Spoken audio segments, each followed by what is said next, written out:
Okay, good afternoon, everyone. I'm Susan Shaner. I'm the Hawaii State Archivist, and I have the pleasure of introducing these two folks to you. But first, I just want to make sure everybody's in the right room. This is Digital Records Trends in Storage, Retention, and Compliance. So if you aren't, now would be the time to depart. Okay. The speakers we'll talk for about 20 minutes each, more or less, and the questions, if you can hold to the end, that would be a great thing, okay? So the first speaker will be Adam Jansen, who's at my far right. He is a consultant for the Hawaii State Archives right now. He's an information management consultant pursuing a PhD at the School of Library, Archival, and Information Studies at the University of British Columbia.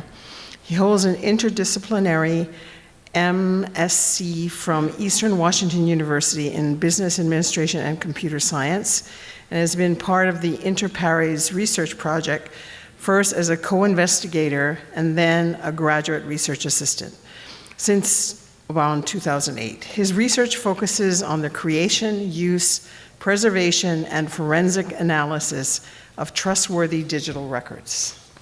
Okay. And our second speaker,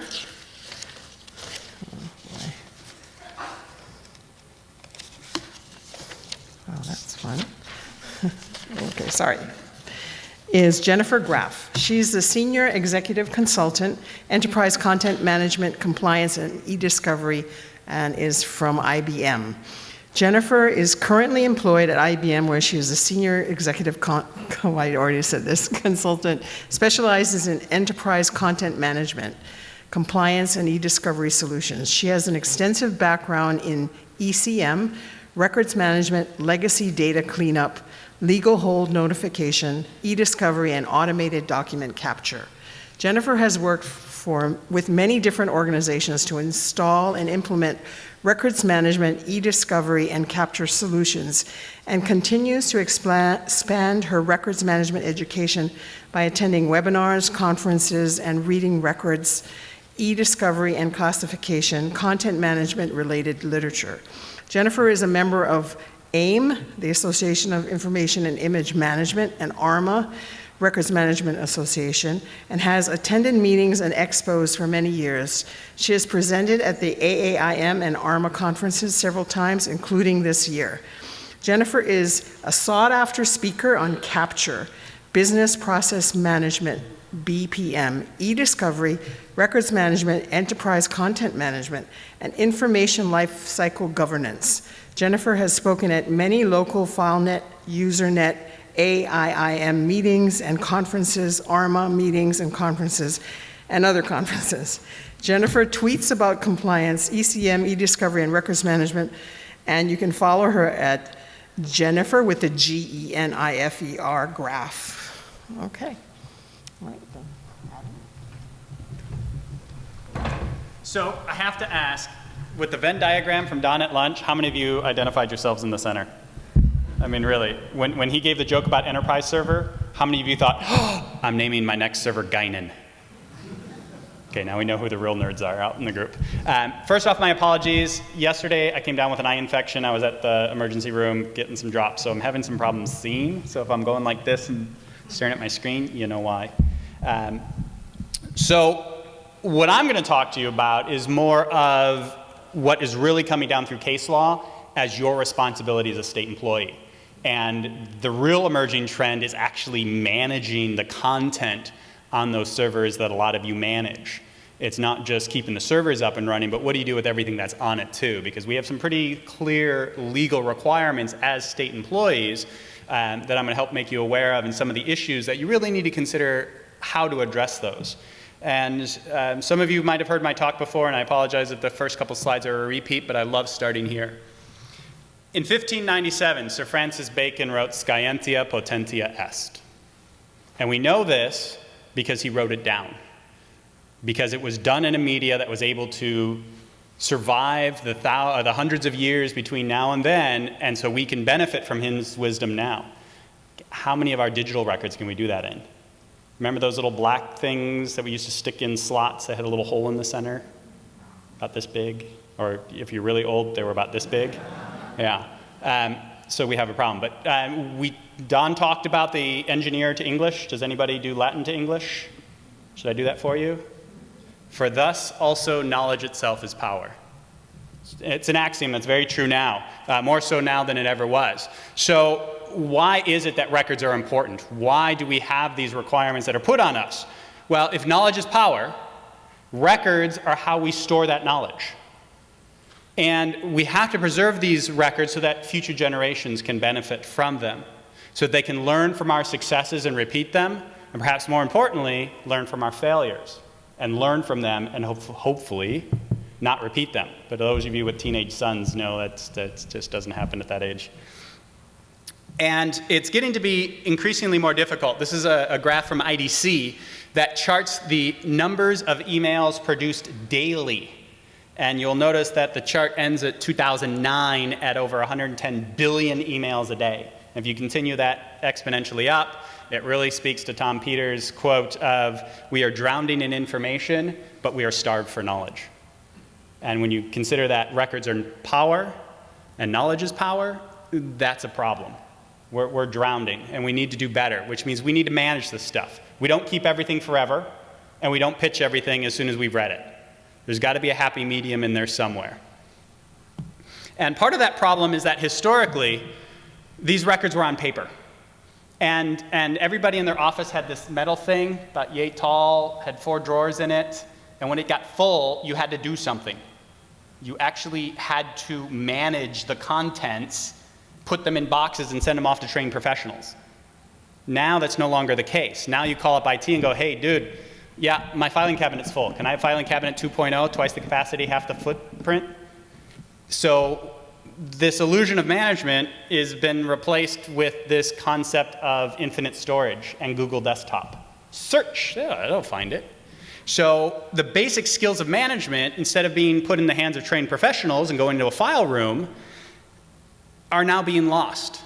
And as a result, your servers are getting continually larger, and your storage requirements are climbing exponentially, and nothing it ever gets rid of, or everything's kept forever. And so that's kind of a problem, because the last bastion of the Luddites, the court system, is finally getting it, and they're holding us as creators and keepers of records to much higher standards of conduct. And you can just look at some of these requirements that are stipulating how long specific types of records need to be kept to take a look at that. And in particular, Rule 34. Is it anybody, any lawyers in the room? Anybody know what Rule 34? Federal Rules of Civil Procedure? Yeah, if you don't understand, that's part of the problem. It's very, very strict on the types of disclosure and when you need to produce records. And so if you're served and you're told to produce these records, the court doesn't care if they're all on old VAX backup tapes. You have to find it, you have to load it, and you have to provide it. Or you'll get summary judgment against you, period. You know, "I'm sorry, we can't read that anymore" is not an excuse. So we have to manage these records, and we have to destroy them methodically in the usual and ordinary course of business. If not, Frank Quattrone, Credit Suisse Bank, Walmart, these are some high-level executives that were fined personally in the millions of dollars for deleting emails before their time. And we don't want to be there. So we've got to manage these things, not only because we're legally required to, but because the public is expecting more. You know, we talked about the BlackBerry. We talked about the internet. The newer generation is so used to having everything at their fingertips that they're requiring more. They're requiring more accessibility, more transparency, more accountability. They want everything at their fingertips. They want to be able to access it. And because we have these things digitally, it's really pushing that issue with them. And then there's that continuity concept. Yet we have disaster recovery, but can we restore all of those records as well as the systems? Because we've had some very large-scale disasters. Katrina, I think, is one of the best examples of that, where as a society, it was very difficult for them to continue because the records that are the foundation of democracy, that proves your rights as a citizen, that who you're married to, who owns that house. Those records themselves were in a courthouse, and they were completely destroyed. So we have to do more, and we do that through proper management within a legal framework. Because where historically we sent those records to a file room and we let trained professionals manage them from a life cycle perspective, when you needed it, you called them up. When you were done, you sent it back. That doesn't happen anymore. Now you've given everybody File Cabinet 2.0, and they keep everything on their desktop. So, show of hands, let's be honest, how many people have over 1,000 emails in their inbox? Over 5,000 emails in their inbox? 10,000 emails in their inbox? Just saying. So, we need to manage these things better. So the question becomes, who's taking care of these records? Who's managing the content on those systems? Are they doing it within a legal framework, or are they doing it because it's Friday and I'm sick of looking at all these emails in my inbox, so I'm deleting everything older than 6 months? Or that, after 90 days we kind of dumped the records because if it was important, you would have downloaded it to your own personal hard drive, right? So, who's taking care of these records, and do they have the knowledge in order to do it correctly? Because Hawaii has some very strict laws. 92F, Hawaii Revised Statutes, says that a government record means information maintained by an agency in pretty much any form, written, auditory, visual, electronic, or physical. So pretty much anything that you get or receive. And it goes on that in the Hawaii Rules of Evidence, a public record is any writing, memorandum, entry, print, representation, report, book, paper, map, plan, or combination thereof that is in the custody of any department, agency, or government is a public record. And therefore the public has rights to see it, with very few notable exceptions that are clearly delineated. And fortunately, because of some of the efforts of the state archives, Act 177, which was passed in 2005, allows for the creation, use, and storage of government records in an electronic form. So whether it's originally created electronically or converted electronically, that becomes an authoritative copy and also needs to be managed in accordance with an approved retention schedule. Are we scared yet? 94-3 authorizes the comptroller to determine the disposition of all state records. And the state archivist is designated to receive requests for disposal and to recommend what actions need to be taken. So if anything received in any form is a public record, this authorizes the destruction of that record. If it's not on this schedule produced by the comptroller, either as a general or a departmental specific, you're not authorized to delete it. So you better know your retentions. And if you don't, we can help with that. Because we can't maintain everything on paper.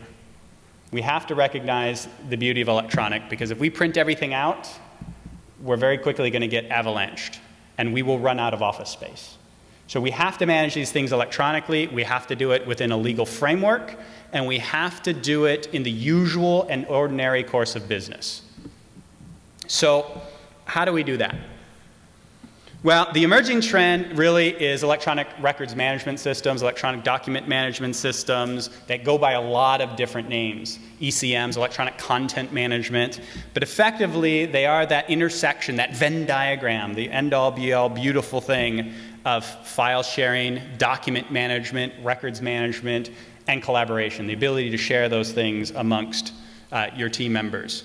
And what I'm going to talk to you about really is the 4 C's that we need to focus on. This is what we're going to be held to from a legal framework and from a public expectation perspective. And that's control, capture, classify, and compliance. Sounds pretty easy though, right? Hello? Is this thing on? Hello? Okay. Somebody's still there. So in control.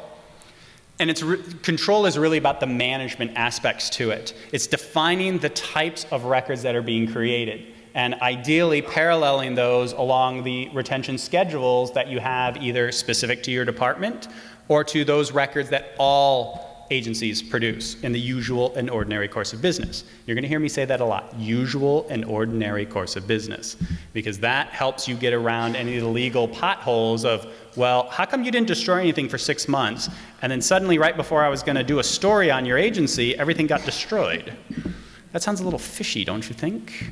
So it really needs to be part of an automated or semi-automated process that is done on a regular routine basis. So the management is about organization. It is about the control, about how do you store these things.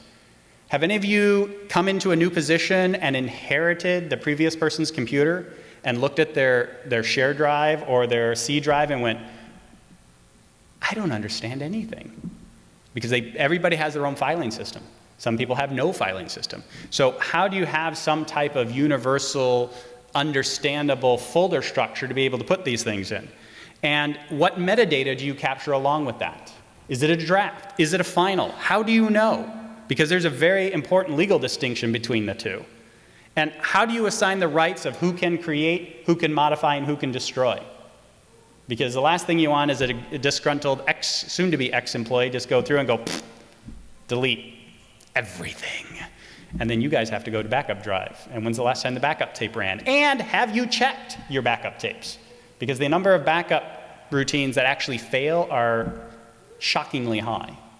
So unless you do periodic restores to test, you really don't know how well it's working. And when you finally do destroy records, do you keep a track of that destruction? So that you know definitively, yes, we did delete it, and not, well, I don't know what happened to that record, and then have to go pull up backup tapes to look. And then find out maybe you did delete it, maybe you forgot, maybe it was moved, you don't know. So it's important to have that understanding of what was destroyed. The control also gives you policy creations, which really helps tie those things in, and will also work with the paper and the electronic aspects to it as well. And it gives you those rules. Who created it? What type of content is it? What document type is it? What's its retention schedule? How long should it be kept?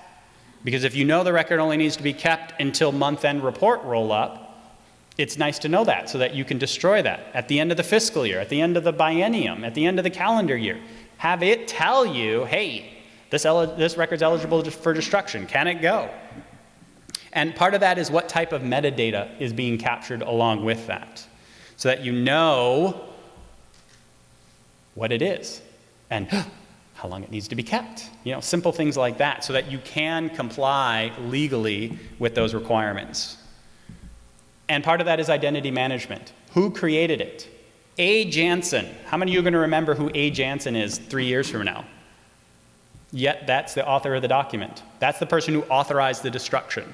So how do we articulate more specifically than just a login name? And heaven forbid I'm using a shared computer where it's archives 1, that we have that identity management aspect so we can work permissions off of that, so that we can control who sees what they can create, what they can delete, what they can modify, what can be accessed, and what part of the workflow that they have control over. And part of that requires integration with a centralized directory system. Unfortunately, the state as a whole is moving over to a consolidated Active Directory. So we'll have very clear distinction, yet still be able to access the entire directory structure regardless of what agency you're in. So from a capture perspective, it's talking about, are documents created within a specific system, such as a database system? Are they created in Word? Are they emails? Are they paper documents that need to be brought in? So you want to try and get some type of a system that can accommodate across the different types of records and the different types of systems that you're creating. And whether that's a save as into a location or a pop-up, somehow to be able to bring those all in. And when you do bring them in, it's an aspect of classification. And that goes to that retention schedule. How long do these things need to be kept? Do they have information that is personally identifiable and has to be restricted or redacted before it's publicly disclosed? Are these things that are completely exempt from public disclosure for frustration of government, for instance, one of the notable exceptions? And so these classifications should follow your work processes. Not that you're imposing something, but it works in conjunction with the types of work that you do as part of that process flow. So let me give you an example, if you can see that. This is something out of SharePoint, for instance, which is one of the low-level classification systems that really have what the record is, the description of it, what type of a document type it is, and then how long it needs to be kept. And this is built into the system so that when you go file new, it already has all this information built into it itself. So you don't have to make that determination. You don't have to think about, now was this a 3-year record or was this a 5-year record? You just have to know what type of record you are creating, and then the system itself has all that information already baked into it. So anytime you go file new, it's good to go. Because you want to be at compliance. You really want to be there. You don't want to be the cover of the newspaper saying, we submitted this request, and it turns out that they destroyed the backup tape. And now we can't report because we don't have the records that we are legally allowed to see. And Hawaii has some very clear laws about the disposition of records. There's no doubt about it. The definition of a record is very broad. Your requirements for managing is very clear, and the exemptions are pretty minimal and pretty tightly written. So it's about being able to add that information in, ideally at creation, to be able to manage that content. So that you can lock the records down and protect them. So that once it is an issued record, there's no going back and changing it. There's no modification capabilities. That you know who created the document in the usual and ordinary course of their business. Because if I'm going into the HR system and creating 401k plans for people, that's probably not a good thing because I have absolutely no idea what I'm doing. So you want to make sure it's being done by the appropriate people and provides that audit trail so that when you do delete it, it's been deleted. So that can support the e-discovery process. If we ever are involved in a lawsuit, we've got that trail that we can do those things that we need to do so that we can put holds on records to make sure that they're actually not destroyed or moved or modified if they're going to be used in a court lawsuit, and that any of the modification metadata is always kept. Again, that audit trail so that we have it, so that it is there. And lastly, to be able to provide access. That's yellow. Oh, okay. I got this big yellow square. I'm sorry, I can't see. And to be able to provide access to it. Because ultimately, that's where we are. We want to be able to access it both internally in part of our usual and ordinary course of business, but perhaps as importantly, to show that we are good stewards of the people's records. Because the records we create are not ours, they're not the government's, they are the people's. We work on behalf of them and for them. And so they have very clear laws to be able to access and see those records. So if you ever have any question about records, retention, how long things need to be kept, what should be kept, is this even on the retention schedule, when in doubt, ask the archives. This is what we do for a living. You know, that whole obsession circle, that's us with records. We are the record nerds, and we're proud of that. So these are some of the things you need to be concerned about. We're now going to transition into some more solution-based information. And if you have any questions, I'm always available at the archives, and my email is there as well. So thank you very much. All right, thank you so much for letting me speak today, and for having this in Hawaii, for being here, obviously getting out of Salt Lake City. Not that I'm not easily entertained, but it is pretty nice to be here. Well, we're going to talk about trends, and what are the trends in storage, retention, and compliance. And the first trend is something that you've heard about and heard about and heard about, and that's cloud. Everything's moving to the cloud, cloud first. Cloud requires policies. And so a couple of the policies that I've seen about and spoken about this year at various events is cloud changes the way we maintain records. Some organizations allow you to collaborate in the cloud, do things in the cloud when you're working on documents, but as soon as you need to have it declared a record, they want it pulled out of the cloud and put in an on-premise solution. Not required, but I'm seeing a lot of organizations are just nervous about having information that they deem as records, that they have to establish the chain of custody in the cloud. The other rule that I'm seeing a lot is if there's any personally identifiable information, sometimes referred to by we records people as PII, they don't allow any of that to be in the cloud. And for the various reason is that that's high-risk data that you're responsible for. And if you get hacked, if for some reason something happens, and we just saw that in the Sony hack that occurred last week, the company is responsible.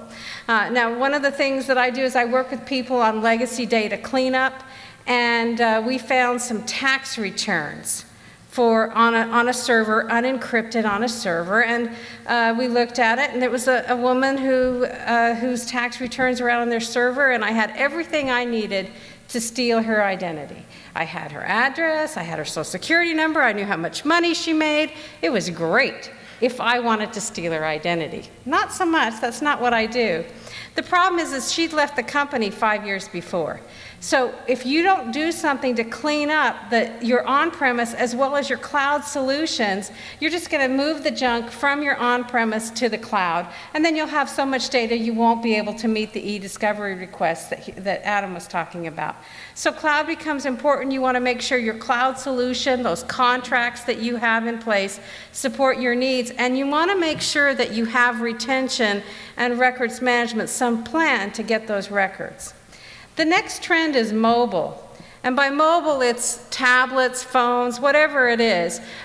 People want to be able to access their information. So whatever record solution you put in place, you've still got to allow the end user to access that information without disruption. I always say we want to do compliance and records management in spite of the users. So even though I have end users, I still want a compliant solution.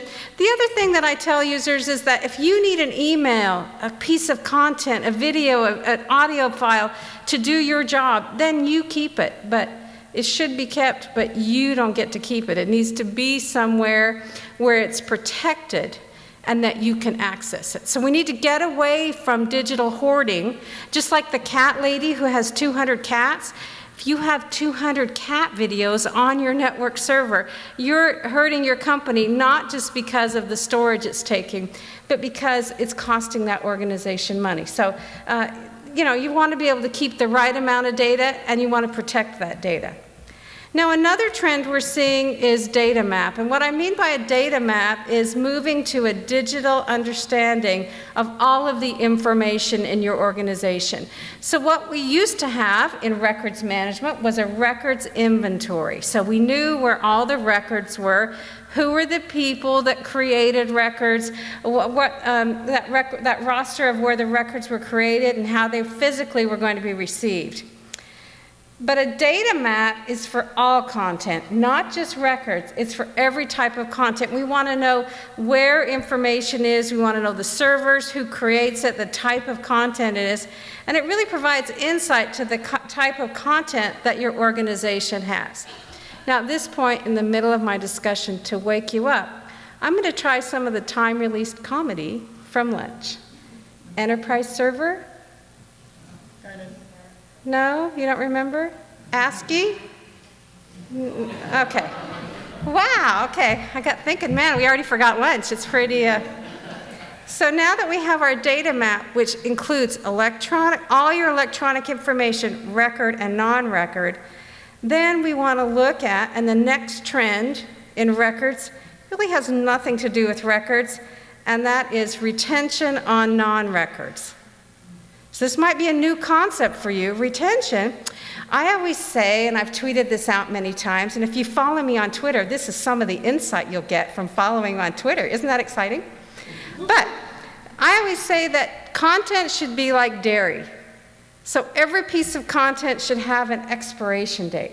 Now, some content, the tweets associated with this event or the emails inviting you to this event should have a very short shelf life. They should be like milk, some like cheese, some like ice cream, some like shelf-stable milk that can last for years and years. But everything should go away after a period of time unless it is marked permanent. And you know what the permanent records are. Come on, you know what's permanent. And the emails for this event, not permanent. okay? Just let me help you there. So we want to be able to establish what's called default retention. And what default retention is I'm going to have you create a retention policy for every piece of content. So let's take email. The default retention for email right now in your organization, and I talked to you some of today, was keep forever, right? So you've got the keep forever default retention policy. Well, that's not my favorite policy. Okay, so we're going to work with you, and so I was working with the bank, and they said, all right, we'll do 10 years. Well, if I can get you from forever to 10 years, I felt like that was a personal victory. So the business says we need to keep it 10 years. So we go to records, and the records people say, yeah, the business wants to keep it for 10 years, but by law, this is a bank, by law we have to keep it for 2 years. So my retention period has to be at least 2 years, but I'm not going to let you keep it more than 10 years. Victory, victory, victory. So then we go to IT and say, now we just want to make sure everything's in sync, that records for 2 years, they want to keep it for 10 years, and IT said, well, that's funny because we've been deleting everything after 90 days. Okay, so the first thing we need to do is, we need to get it to 2 years. We need to do that. But now I've got ammunition to go back and say, look, 10 years might be too long. But even if it is too long, if you still want 10 years, that's a victory that you know at the end of 10 years, unless a legal hold is applied to it, it's going to go away. So we're going to move toward what we call information governance rather than just records management. By having retention associated with non-records, and of course you always have retention associated with records. And finally, my last trend, I am moving toward the end. Wake up, wake up. What did he say? You gotta like rock and roll or something? He said something, I can't remember what it was. But the last trend is social media. Are there records in social media? It depends. Okay, just like everything in life. But the state of Hawaii uses social media. I looked it up. The governor, there's a whole bunch of social media sites. They use Twitter, Facebook. You have a YouTube channel, all of that, LinkedIn. There are hundreds and hundreds of social media sites.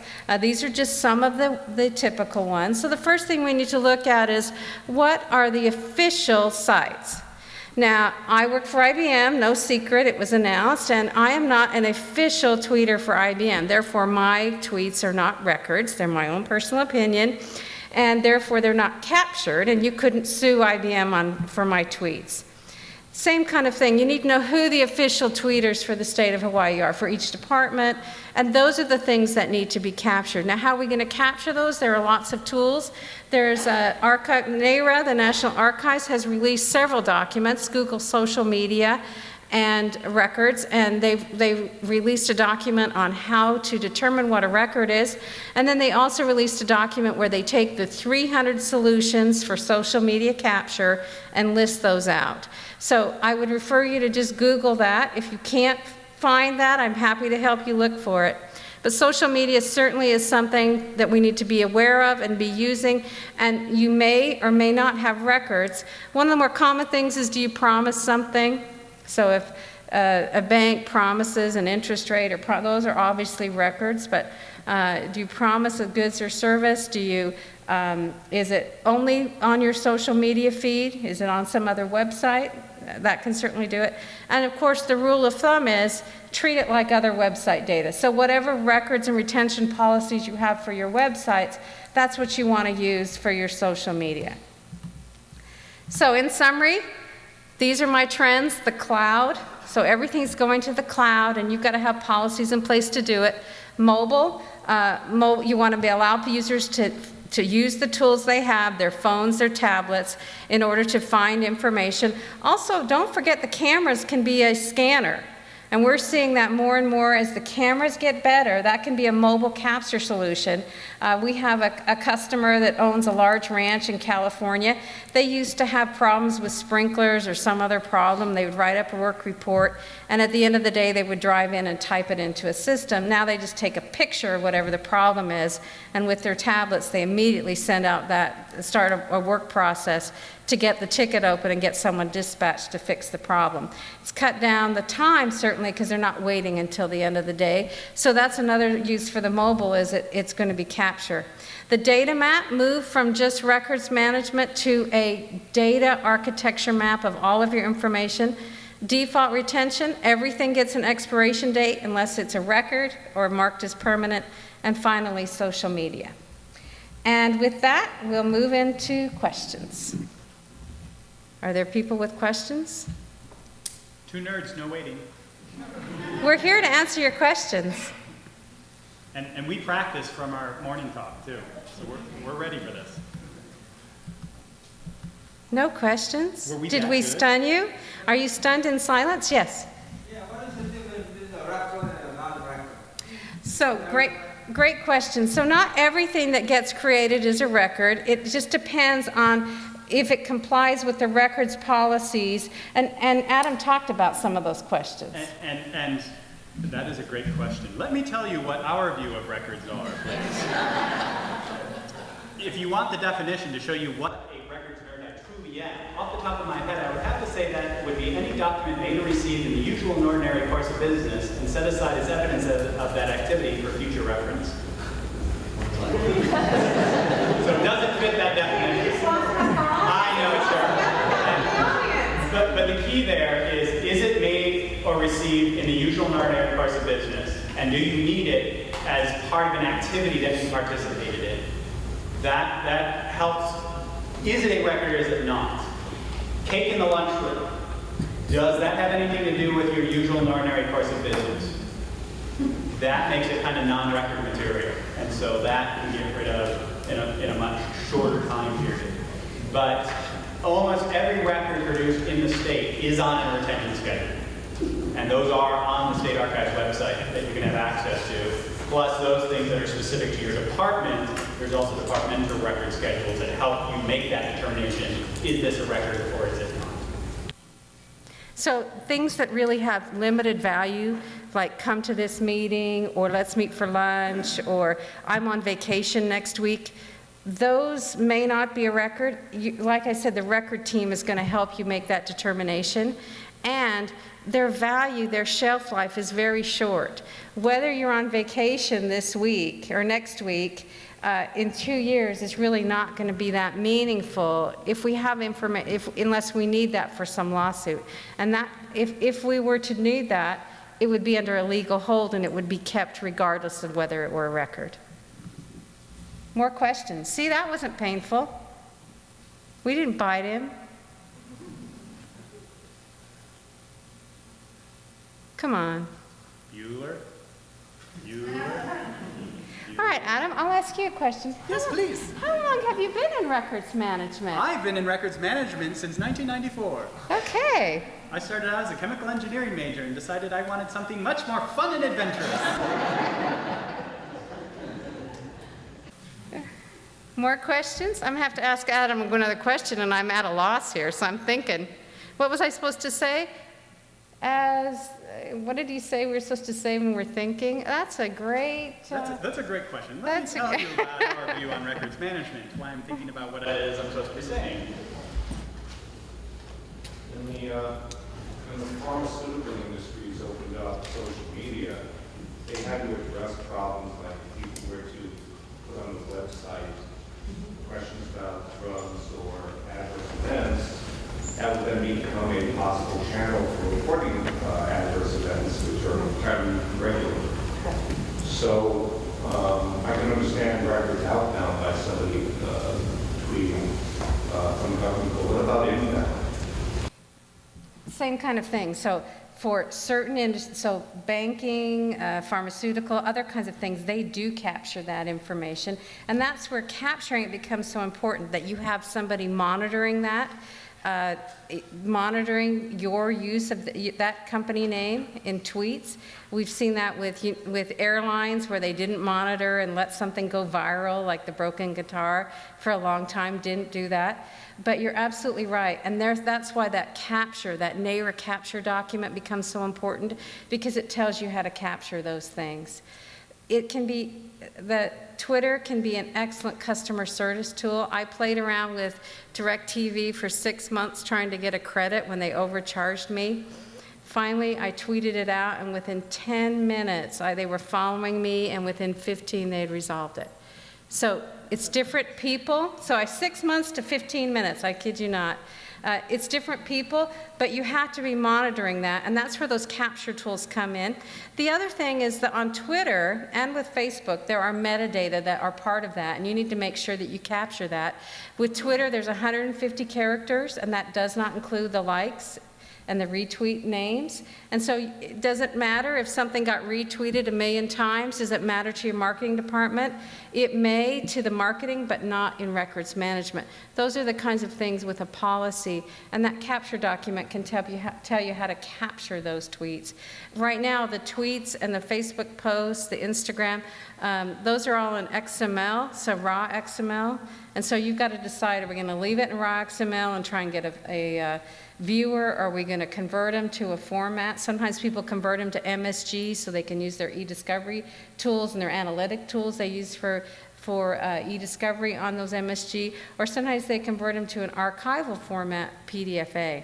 And there's there's history in tweets. The National Archives, or the Library of Congress, is currently archiving every public tweet since 2006, and they think that it will provide insight into history over that period of time. History has always been written by the elites, that is, people who could read and write. And so we're moving on past, of course, reading and writing, although some people are suspect. But they think that it will really give us a common man's view of history. Just take, for instance, the day Robin Williams died. There were over 10 million tweets that day. And when you run analytics on that, you really can get a sentiment of what he meant to people, an insight that we've never really had before. And it talks about all of that, the analytics and the capturing in that NARA document. And I think an important aspect of that is the policy. Do you allow people to post on your agency Facebook page? Do you allow them to comment on your tweets or what have you? And so something you have to consider is what's the downside of that? Because if it's an informational tool, that's great, but are you opening yourself up to a discussion? And what are the implications of that? And my recommendation is try not to become responsible for what other people do that you don't have any control over, because you're opening yourselves up to liability in that realm. Use it for sentiment analysis, not anything more. So let marketing deal with it, but not think it's a record. And you know, some organizations have been slow to move to social media because they're waiting for the court cases to all get settled. That's why a lot of organizations aren't out there yet, because they want more rulings on social media before they get out. They don't want to be trailblazers, especially those banks. They're very conservative. I spoke on social media at the Records Management Conference. Yes, a conference all about records management. I know you want to come. I know you're excited. And I had a woman come up to me after, and she said, our company doesn't use social media. Okay, I'm like, well, that's interesting, because, you know, they were an oil and gas company. And so I took out my phone, I looked it up. They had 5 social media accounts. She was the records manager for that company, the worldwide records manager. And I said, look, you've got 5 accounts. There's one in Saudi Arabia, a couple in the US. Look at this one, jobs at this company. Now, anything with jobs generates records. She had no idea they were posting jobs on social media. So Policy. you need a policy in place in order to prevent that from happening. Yes, question? It's more of a comment, because I think you have a lot of different definitions in different contexts of different laws. What your definition of records may not be exactly what is in line with the Uniform Information Practices Act in Hawaii. Mm-hmm. And when you talk about social media discussions, you might start implicating the Sunshine Law in Hawaii. If you're talking about board members tweeting or text, you know, having discussions on their Facebook pages. Right. So you have to be really careful what context you're talking about. And that's why policy becomes important. How are we going to use this tool? Is it allowable and not? The definition of a record, that is solid. That is a definition that is used for the federal rules of evidence in order to get the business record exemption and have it be submitted as evidence, non-hearsay evidence. So, you know, the definition of a record that I quoted is legally very solid. How you implement that in various tools can be very shady. And I think the example of using it for meeting discussions is very relevant and very, very dangerous. Because absolutely, if you're using tweets or Facebook to discuss meeting agenda items, that needs to absolutely be kept. And how is it going to affect the open public meeting records laws is a very serious issue, which is why it comes down to, do we use social media? And if so, what are the allowable? And is it being monitored and audited? Well, and not everyone is an official Twitter or Facebook poster or Instagram poster on behalf of the state. So that's one thing about your policy, is you need to know who the official people are. And then also, if you work for the state, you don't give up your right to post in social media. So what is my policy again that's going to allow me to post about lunch, which I did today? Those of you that followed me would know. But, and keep that separate from the true records that exist in the organization.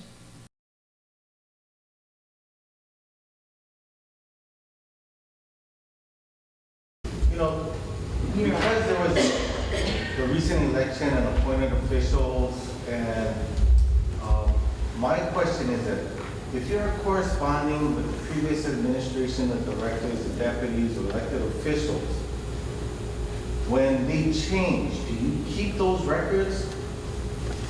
And a lot of it were decision-making type of things and correspondence. So I'm just wondering, do you keep it, destroy it? So the question has to do particularly with the transition between administrations and what happens to the records of the previous administration. And so that is a very good question. Let me tell you our view on records retention. How much time do you have? So, in short, records retention survives the employee. So if an employee creates a record as part of their job as a state employee, that record from the time of creation has a shelf life that it needs to be kept. If that person leaves, the administration changes, is completely irrelevant into how long that record needs to be kept. And did you hear shelf life? That is not kept forever. There's That's a shelf right. life. And it also is not destroyed when they leave their position. So regardless of who created it, what administration, those records need to be adhered to the retention schedule that's most appropriate to that set of records. Does that make sense? Yes, in a way. So just because you leave the organization or leave the state does not mean your records go away with you. Yeah. They have retention periods where they will be retained for that period of time. And I can't give you a concrete answer because each record is unique. You can't say, well, this person, everything they have is permanent, or this person never creates a record. It's the content of that record that really drives its retention. Now, the higher up the food chain you go, the chances of your correspondence, emails being of permanent value continually increase. But that's not always the case. So it needs to be dealt with, and it's best dealt with by the creator. You know, for those of you who manage IT systems, how many of you could go into a financial database and say, oh yeah, that's a permanent record because I know exactly what that is. It's really the creator that is the best assessor of its value and which retention schedule it applies to. But there is no, well, all these emails need to be kept. Comment over here. Well, and also in Hawaii, under the Uniform Information Practices Act, you have the records report system, the RRS, where as you create classes of records, you're supposed to be identifying what kind of record is it? Is it going to be publicly disclosable? Is it confidential? Is it a mixture of each? Who's the record keeper? Where do the records exist? All those things are supposed to be entered at the time of creation. DAGS has the default schedule for retention. Don't get confused between disclosure and retention. So DAGS has a schedule. If your agency doesn't already, it has a schedule, you know, for different types of records, how long you're supposed to keep each type of record. And then the UIPA in Hawaii would govern state and county disclosure of government records. And you might have exceptions to disclosure. In the case you're bringing up, it might be subject to the deliberative process privilege. So it might have to be retained, but it might not be disclosed. And if I can interrupt, that is a very important distinction. Just because it is exempt from public disclosure doesn't mean it's not supposed to be kept. There are a lot of records, and particularly those that are exempt, are very important records that are absolutely on a retention schedule and need to be kept for that. You don't let the public have access to it, but the court may need access to it. So once the reason for disclosure goes away, then maybe it has to be disclosed, like executive session minutes. They may eventually have to be disclosed to the public. Other questions? I don't want to let you out early, come on. you know, it's always rough being the speakers right after such a wonderful, first off, lunch, and then an amazingly funny speaker, and then it's like, let's talk about records retention. And why didn't you have more jokes? I can't believe you failed us this way. I'm sorry. Is there a question? I am wondering, because actually you can retrieve things that have been disposed. Is there some kind of policy for that? Now, there's a couple of things. So there may be an active record period, and then it comes to the point where it gets disposed, and the disposal could be sent to our archive for historical purposes. It's not a record, but it's the history of the state. Or it could be an actual disposal, and the disposal would be it goes away, and it goes away, it's eliminated or disposed of. It just depends on, again, what that policy is. I work with a big fruit company in Cupertino, California, and they want to keep all of the emails associated with their former CEO. And it's no records there. Some of them are records, but they're really at the end of their retention. But for historical purposes, they think they're going to allow that. In 10 years or 20 years, they'll allow researchers to have access to that information.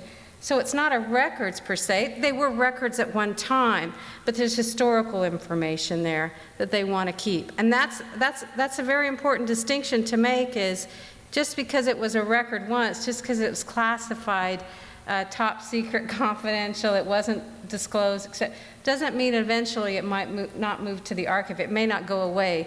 Moving to the historical value, moving to a museum or to a state archive for historical purposes is a valid disposal option. So there's a couple very interesting particulars in your statement. You heard me use the term usual and ordinary course of business. So if a record reaches the end of its retention, and I may have a slight disagreement with my esteemed speaker, a record is always a record. A record has a retention of how long it needs to be kept at a minimum, but it never says you must destroy it at that time period. You always have the option of keeping it longer if you deem it an acceptable risk to continue to maintain that record. If you haven't, whether or not it has exceeded its retention, if you have it and you are sued, you have to turn it over. If you have a record of destruction, and in the usual and ordinary course of business, this record which met its retention and I destroyed, then you're off the hook. There's not a court case yet that I've been able to find that made you go to a backup tape that is exclusively disaster recovery, that is only made for catastrophic system destruction, to go get a record that was destroyed in the usual and ordinary course of business.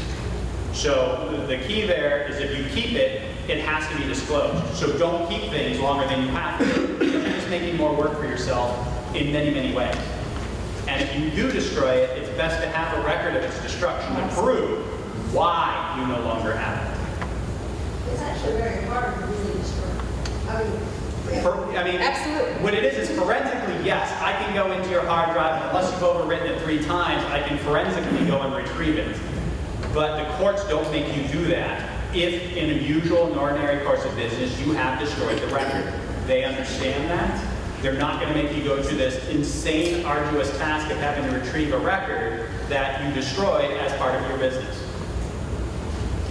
I would agree, selfies are forever. That's right. Unless you're I'm in not Europe. beautiful, so no. Unless you're in Europe where Google has to allow you to get rid of your history.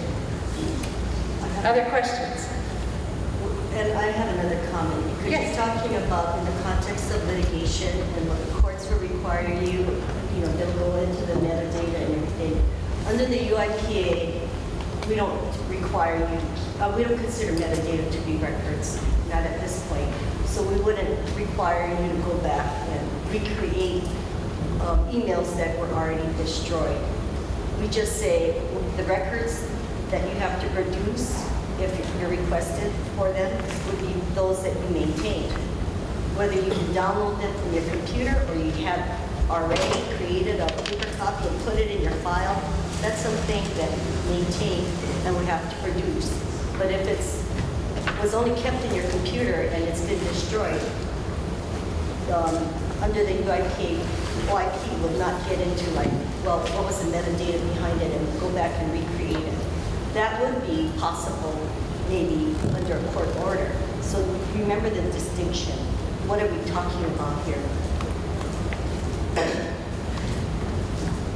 Questions? On disaster recovery backups have been the usual course of business.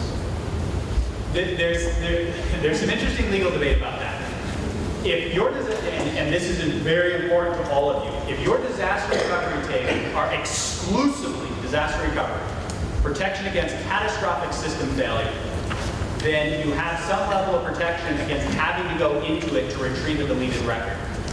If, on the other hand, the opposing team can find any evidence of, oh, I deleted this record by mistake, can you go up into the backup tape and get it for me?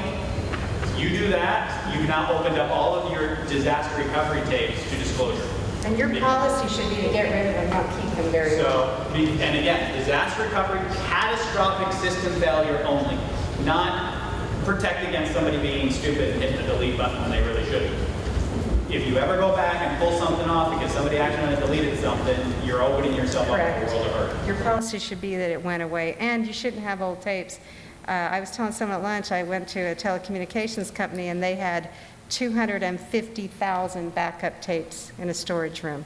Tape is not a good storage media. It breaks down, and it's really not good for records and retention. Disaster recovery. Every quarter, you get rid of the old ones. You've got your new ones. Catastrophic failure only. So again, policy becomes important. One more question. Who wants to give it to us? Come on, you know you want to. Okay, right here. Excellent question. 92F. Excellent question. 92F has the 6 classifications, 7. They have a list of exceptions, plus some things that are automatically not disclosable, other things that have to be disclosed. So if you have a question, call OIP. And it will be in the RRS database. That's enough. And it is also, in some cases, noted on the retention schedule as well, particularly for departmental. Thank you. Thank you so much. I have business cards if anyone wants my card, and then we'll also be at the social, so come talk to us if you have more questions. Thank you so much. Enjoy the rest of the day.